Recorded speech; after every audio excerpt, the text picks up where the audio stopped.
On continue avec les mécanismes de réaction. En particulier, on regarde un mécanisme pour décrire une réaction de premier ordre. Donc, ça s'appelle Lindemann-Christensen.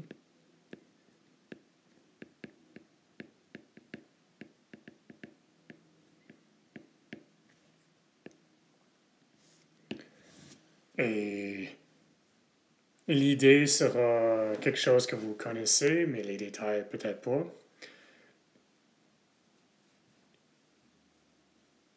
L'idée est très facile. On peut considérer une espèce avec l'énergie, donc progrès de réaction. On commence avec A, on forme un produit P, disons à une énergie différente, puis il faut passer quelque chose comme ça. Puis, pour dépasser cette barrière-là, il faut qu'une molécule ou une particule de A a assez d'énergie pour y rentrer. Donc, c'est un mécanisme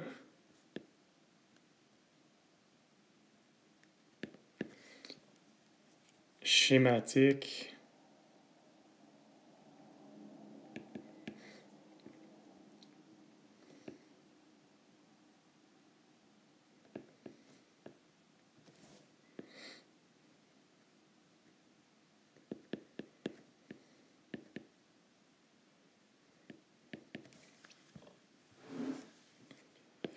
C'est quoi le message? Les molécules doivent avoir assez d'énergie pour dépasser une barrière. D'où vient cette énergie? C'est l'énergie cinétique qui est échangée en collision entre les molécules.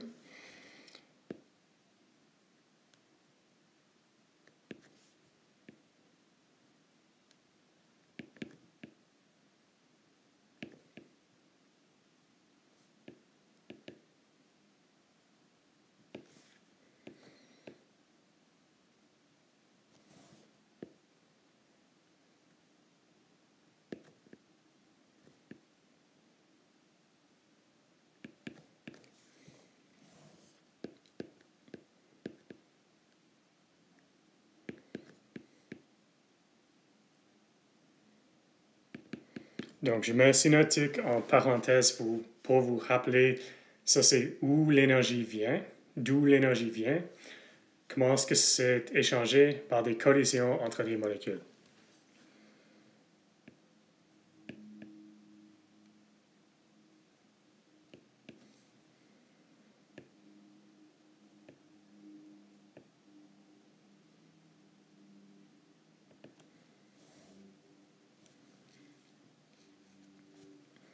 OK, donc en agrégat, ce qu'on aura à la fin, pas au début, c'est A qui devient P avec un constant K. Le constant n'est pas encore défini. Et le cinétique d'ordre 1 veut dire qu'on a une loi de vitesse différentielle premier ordre en A. Donc, on décrira un mécanisme et dans une situation de concentration, ça deviendra ça. Bon, donc, l'idée, c'est qu'on peut avoir deux molécules d'A qui se frappent, il y a une collision avec un constant de vitesse, disons Ka. Un molécule sort A, puis un molécule sort avec assez d'énergie. Donc A étoile, c'est une molécule de A avec plus d'énergie que normal. Plus d'énergie que normal. Je ne vais pas dire que c'est un état excité, pas de détails comme ça. C'est une molécule de A avec assez d'énergie pour faire la réaction. Donc, si on a deux molécules de A qui peuvent entrer en collision puis former une molécule de A avec assez d'énergie, ce processus peut arriver de l'autre façon. Donc, on peut avoir une collision entre A et A étoile avec un constant de vitesse K' qui forme deux molécules de A. Les deux n'ont pas assez d'énergie pour former la réaction. Et bien entendu, A étoile a assez d'énergie pour former le produit. Donc, je vais préciser A étoile est une molécule. Ok, je suis désolé là. Vous connaissez, c'est évident que je suis anglophone, donc je m'excuse si je ne suis pas cohérent avec les genres des noms. Désolé. Une molécule de...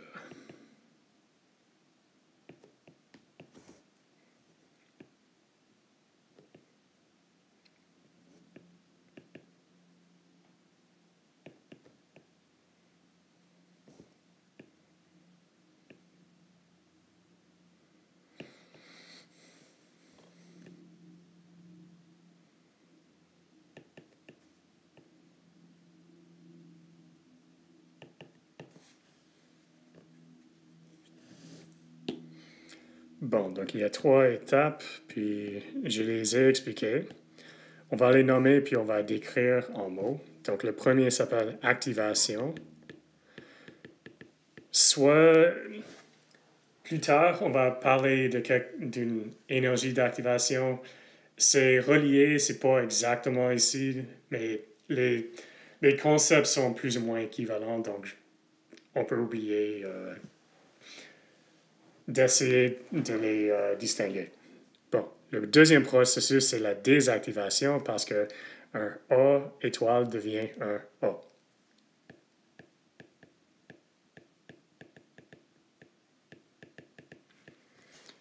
Et le troisième, c'est simplement la réaction. Bon, ok, donc le premier.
Ok, donc ça c'est le mécanisme au complet.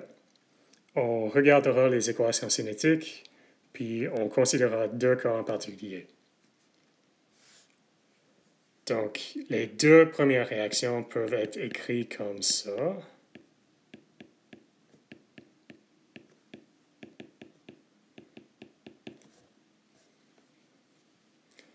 Donc, on va utiliser la première approximation de pré-équilibre. Qu'est-ce que ça veut dire? La concentration de A est assez élevée que le taux de formation de P sera inférieur à la désactivation. Donc, si la concentration de A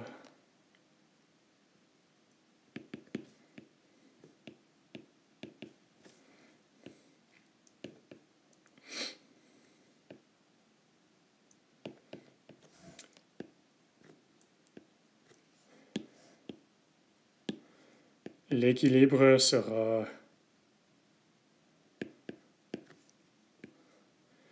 okay, on a des conflits de concepts ici. Je veux dire l'équilibre sera rapide. C'est pas exactement correct. Les réactions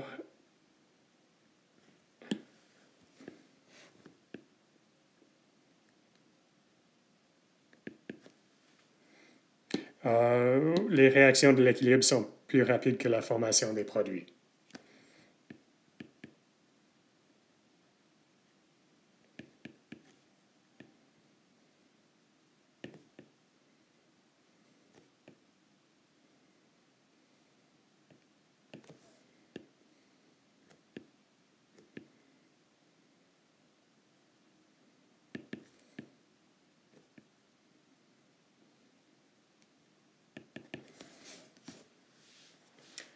Qu'est-ce que ça veut dire? Ça veut dire qu'il y a prééquilibre pour cette réaction, donc en tout temps, on peut considérer que l'équilibre est respecté. Donc, je vais écrire pré.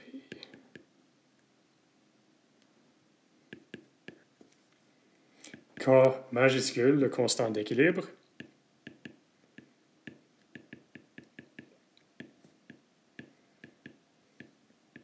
Et on peut simplifier, donc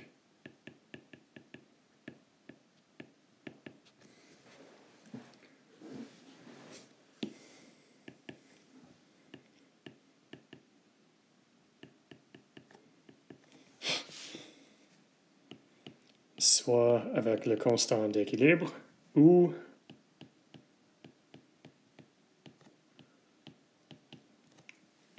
les deux expressions sont équivalentes. Le fait qui est important, c'est que le facteur ici et ici sont constants. Bon, la formation des produits est facile, c'est KB fois la concentration de A étoile, qui est KB fois, disons, soit comme ça ou avec le constant d'équilibre. Ils sont équivalents. Là, on a un produit de deux constants divisé par un troisième constant. Ce sont des choses qui ne changent pas. Donc, on peut appeler ça K. Et on a K fois la concentration de A. Donc, la cinétique d'ordre 1. Si on a une situation de prééquilibre, cette réaction se passe avec une cinétique d'ordre 1. Donc, bien entendu,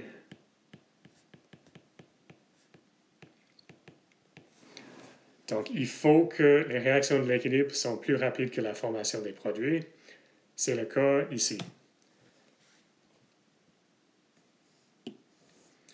Par contre, si la concentration de A est très petite, on ne peut pas utiliser cette approximation-là.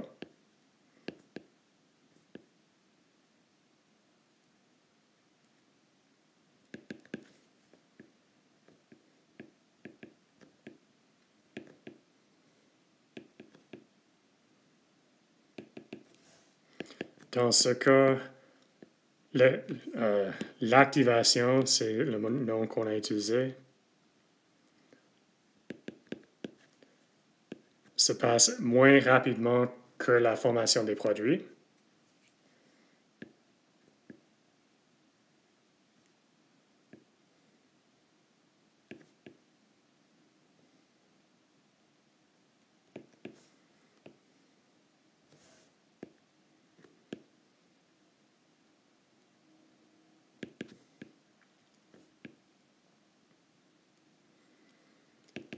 Donc, qu'est-ce qu'on pourra dire ici? Aussitôt que l'intermédiaire est produit, elle sera utilisée pour l'autre réaction. Donc, ici, on peut utiliser l'approximation d'état stationnaire. Pourquoi? Parce que les intermédiaires sont utilisés aussitôt qu'ils sont produits. La formation des intermédiaires est l'étape limitante. Donc, on va regarder les équations cinétiques dans ce cas-là. Les résultats sont différents.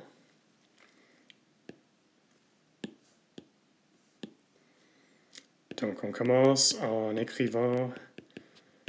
Donc, pour utiliser l'approximation d'état stationnaire, c'est le taux de changement des intermédiaires est 0.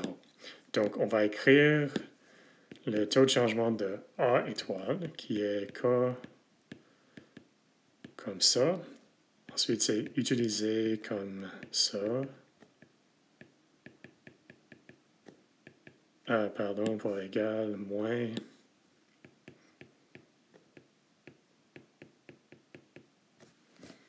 Et là, on ne peut pas utiliser A étoile est égal à K fois A.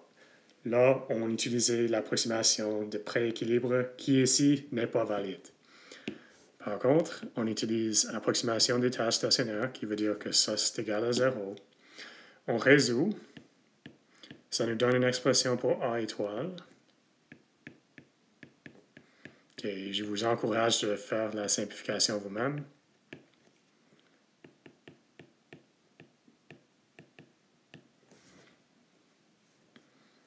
Donc, ça nous donne une expression pour A étoile.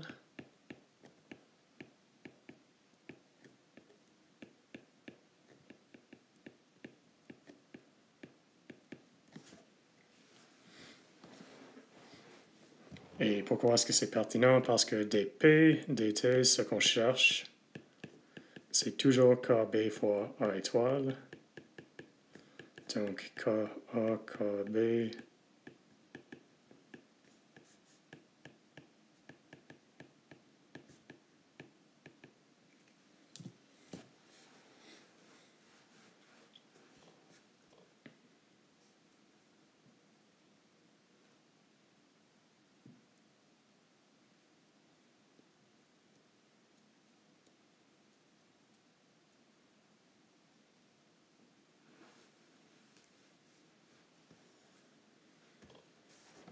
Et donc, on réécrit cette expression-là.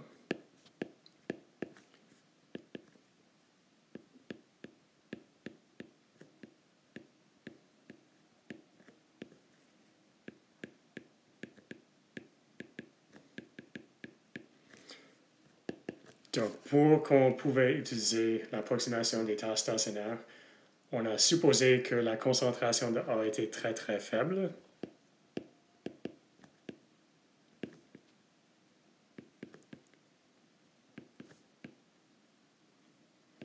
Donc, près de 0. Qu'est-ce que ça veut dire? Ça veut dire que KA' fois quelque chose qui est pratiquement 0, plus quelque chose d'autre, est plus ou moins KB. Donc, dP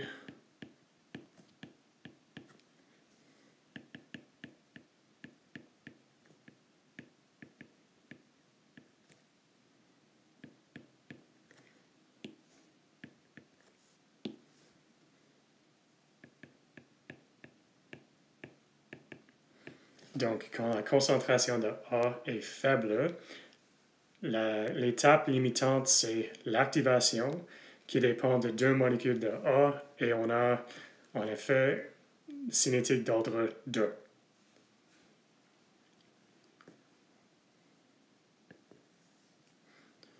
Donc, le mécanisme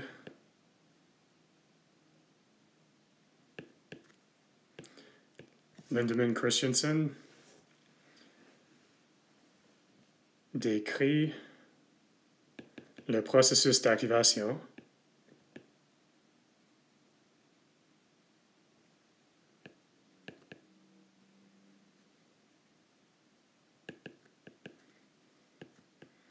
et donne. En anglais, on utiliserait le mot donner, prédit, disons.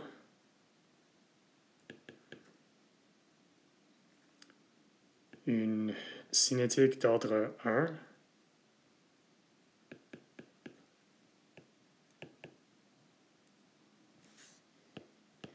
Si A est très grand,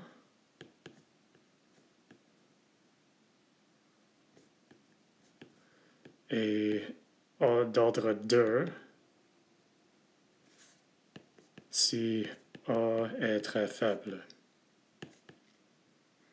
Okay, je veux absolument que vous compreniez pourquoi c'est ordre 1 si A est grand et 2 si A est faible. On va retourner au mécanisme rapidement, donc restez avec moi.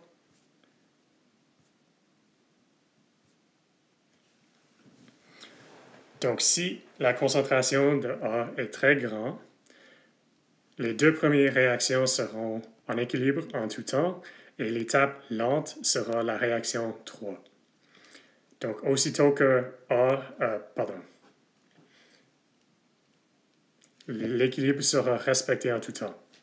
Si la concentration de A est faible, par contre, les collisions entre deux molécules de A seront très, très infréquentes. Donc, l'étape limitante sera l'activation. Et donc, aussitôt que A étoile est produit, elle sera utilisée.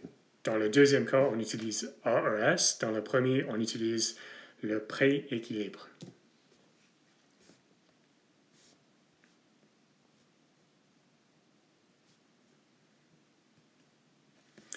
Bon, donc on peut donner plus de sources d'énergie. Disons qu'on a une deuxième espèce qui peut donner A d'énergie en termes d'énergie cinétique, mais ne peut pas former le produit elle-même. Donc, disons qu'il y a une deuxième espèce.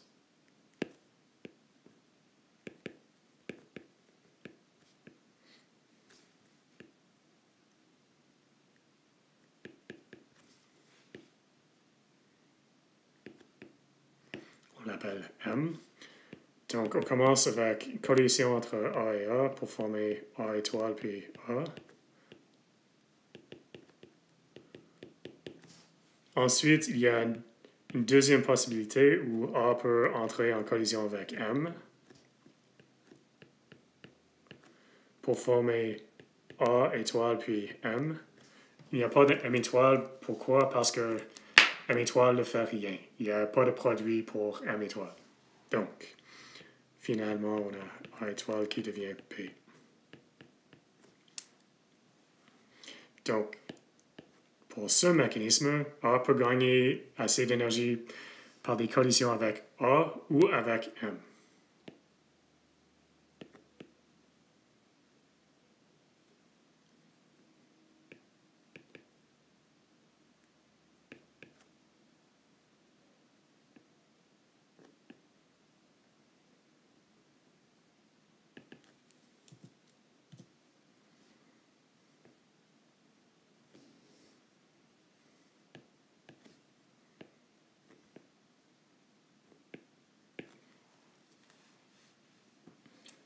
Okay, on regardera un exemple d'un mécanisme comme ça directement. Je ne voulais pas le présenter, mais je vais dire, même ici, où on a fait l'approximation d'état stationnaire, si on met le cas que la concentration de A est très très grande, on recouvre de cinétique d'ordre 1, qui est la bonne réponse, mais je ne voulais pas le présenter parce que il y a des... Strictement, c'est pas correct, donc je ne vais pas les discuter plus que ça. Bon, regardons un exemple.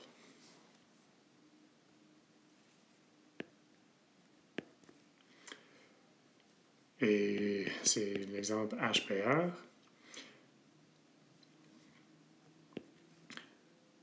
OK, donc il y a 5 étapes. En premier, on a BR2 qui devient 2BR. Ensuite, on a BR plus H2 qui devient HPR plus H. H plus BR2 qui devient HPR plus BR. Ensuite, on a l'inverse de 2 et l'inverse de 1.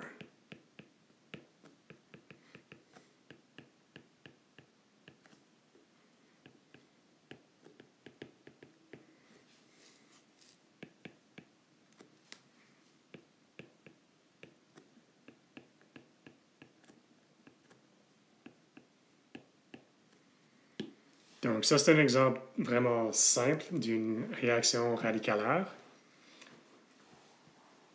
C'est plus ou moins la même forme que celle-là, mais il y a des noms pour chaque étape. Donc, le premier, c'est initiation.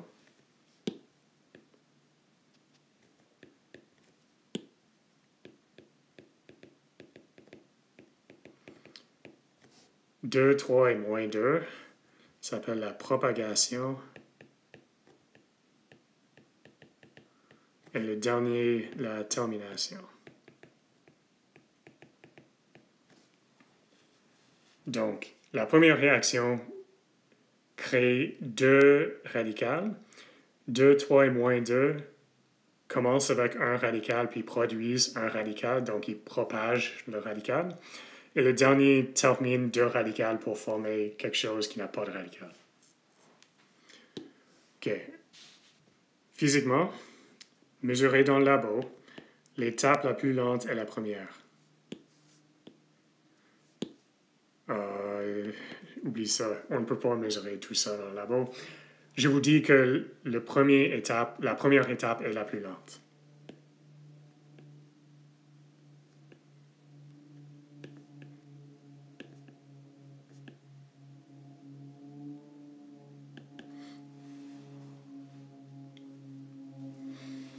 Qu'est-ce que ça veut dire? Ça veut dire qu'aussitôt que les intermédiaires sont produits, elles seront utilisées. Donc, on pourra utiliser l'approximation d'état stationnaire.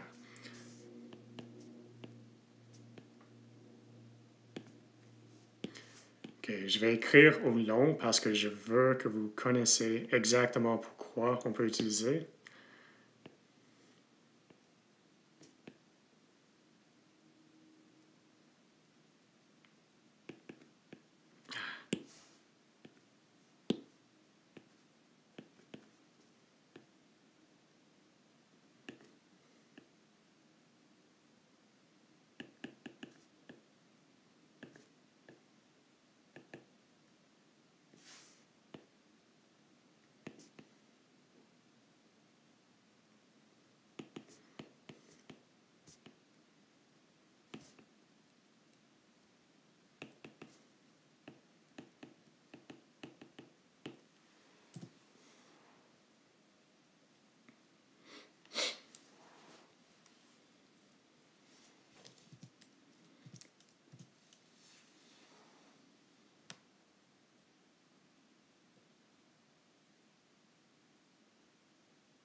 Bon, donc on veut utiliser l'approximation d'état stationnaire pour résoudre ce mécanisme, mais il faut que je vous dise ce que vous cherchez, parce que autrement, qu'est-ce qu'on fait? On cherche en particulier dH2 dt.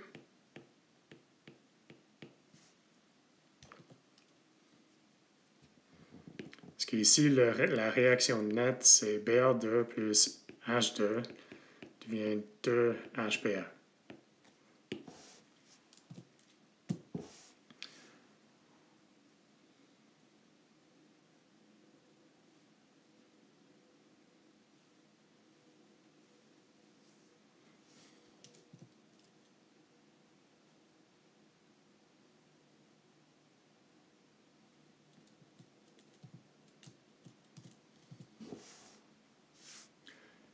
Bon.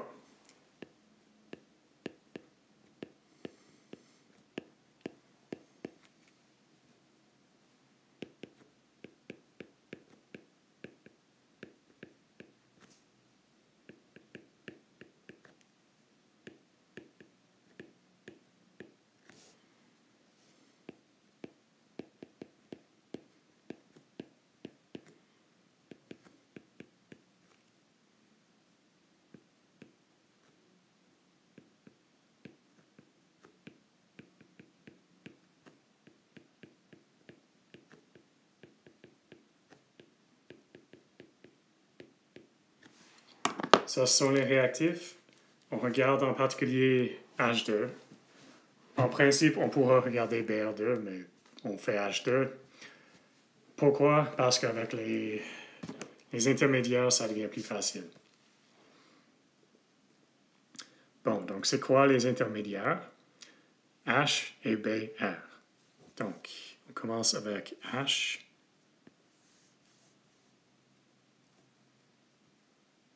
Non, on commence avec Br, désolé.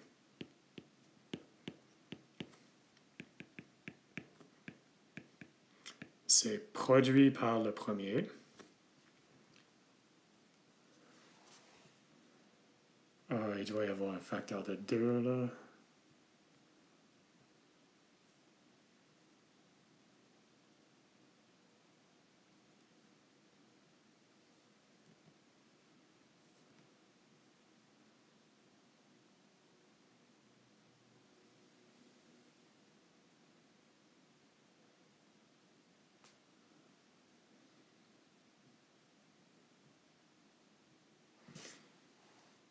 Je pense que ça c'est correct.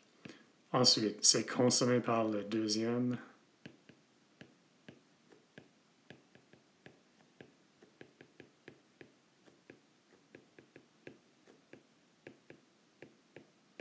C'est produit par la troisième. C'est produit par l'inverse de 2. Et c'est consommé par l'inverse du premier.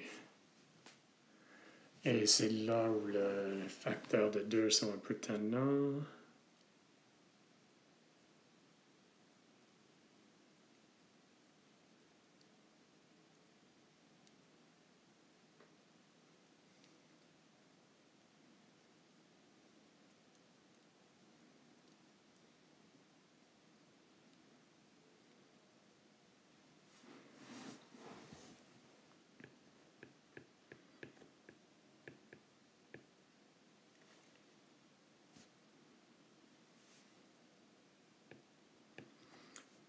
OK, il y a probablement un facteur là, donc on va regarder pour être certain. C'est quoi la réaction qu'on veut?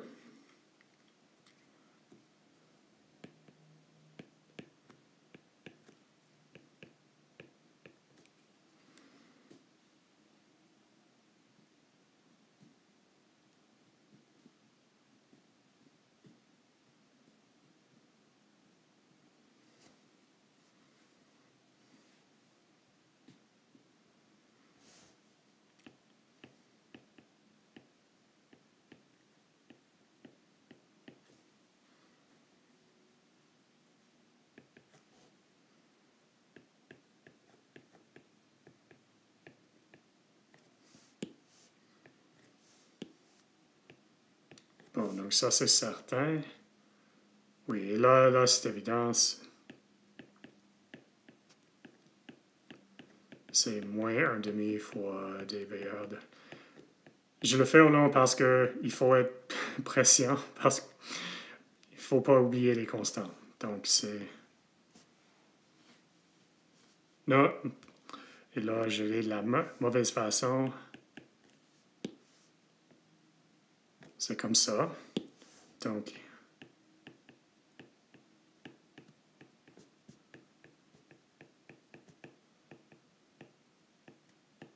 Bon. Là, je suis convaincu, il y a un facteur de 2.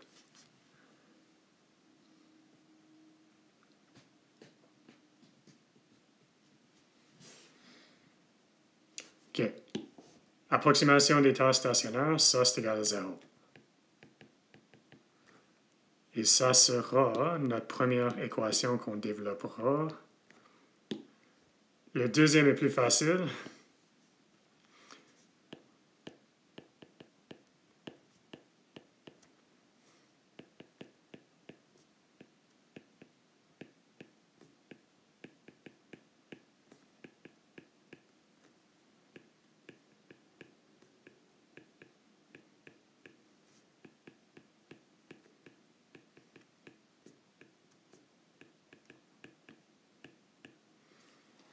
Parce qu'il n'y a pas de réaction qui inclut H deux fois. Parfait. OK. Et approximation d'état stationnaire est égal à 0. Ça sera notre deuxième équation.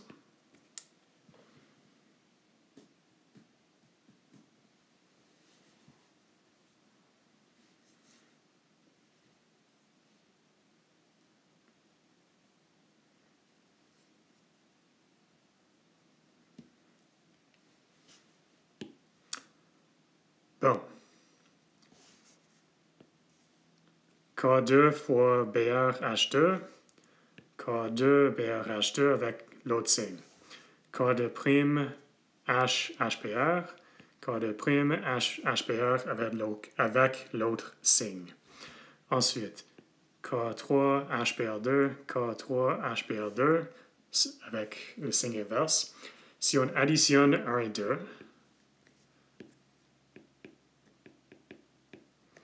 on a une expression très simple. Il nous reste seulement les autres termes de l'équation 1 qui sont 2K1PR2 est égal à 2K1' BR au carré. Donc, dans mes notes, les facteurs 2 n'étaient pas là, mais j'avais la bonne réponse à cause que, voilà, ils s'annulent. Donc, la concentration de BR au carré, c'est K1 divisé par K1', BR2.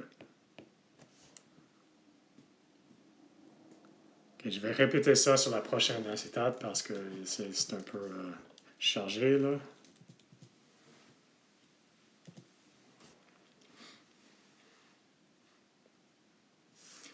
Bon, donc on a BR au carré.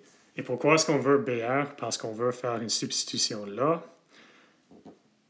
pour avoir notre réponse. Et on veut changer H pour quelque chose aussi. Il faudra faire ça à la fin. Bon, BR au carré.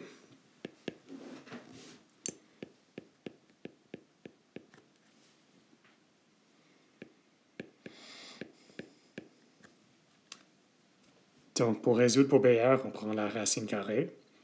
Quand vous prenez une racine carrée, il y a deux solutions, une qui est positive et l'autre qui est négative. Cependant, ici, seulement la solution positive est pertinente.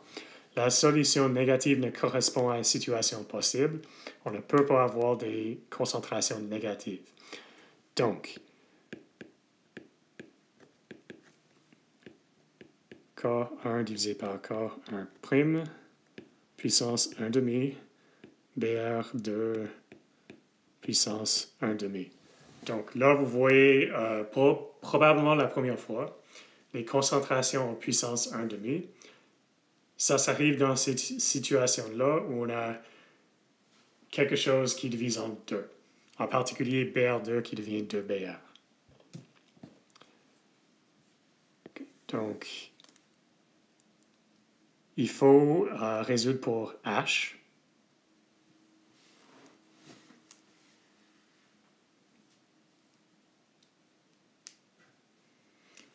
Et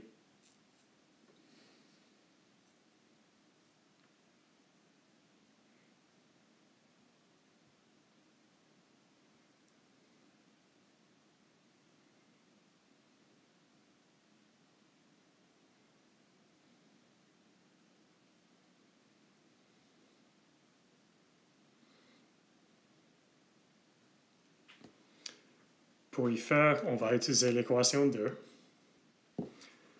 Donc, l'équation 2 écrite.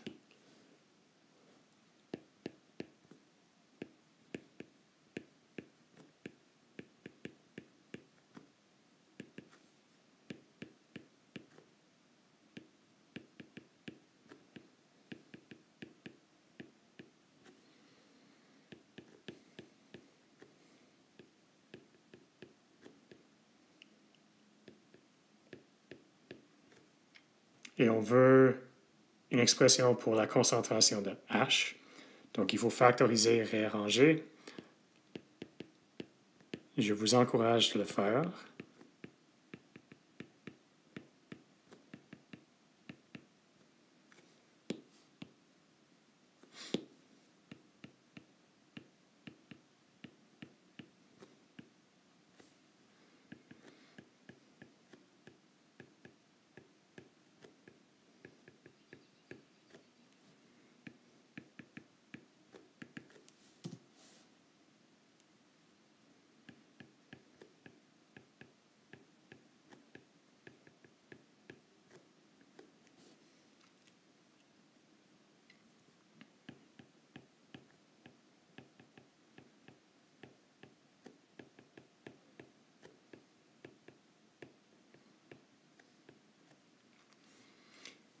Donc, ce qu'on voulait, enfin, c'était une expression pour dH de dt. Il fallait avoir une expression pour BR puis une expression pour H. Là, on peut substituer directement puis procéder à la réponse. Ça vous donnera la bonne chose. Cependant, il y a une autre façon d'y aller qui est un peu plus facile, mais pas tant que ça. On écrit dH de dt dans cette façon-là.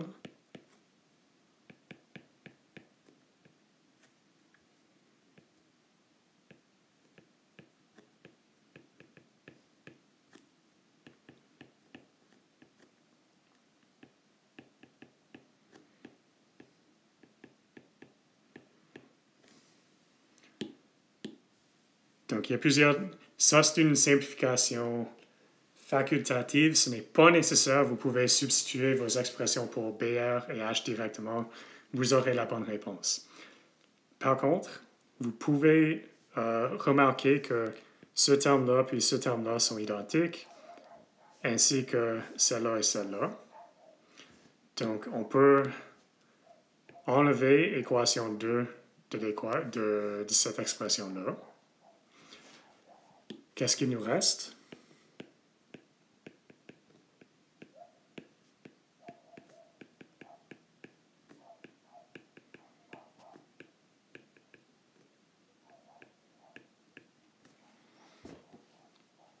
Autrement dit, on met ça de l'autre côté. On remarque que c'est exactement ce qu'on a ici. Et ce qui nous reste, c'est ça. Donc là, on a une expression pour H.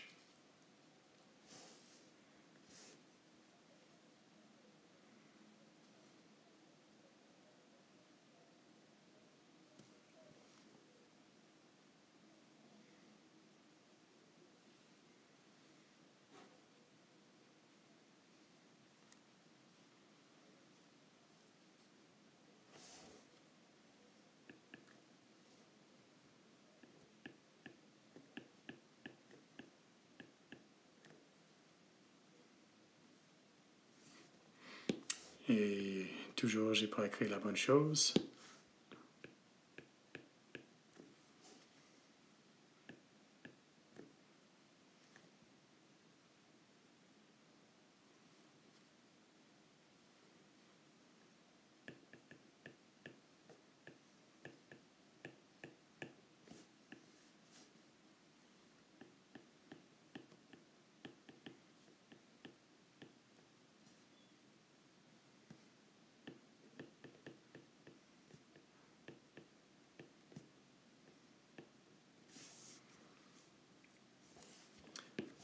Finalement, il y a le BR qui est présent, puis on simplifie avec notre expression-là. Donc,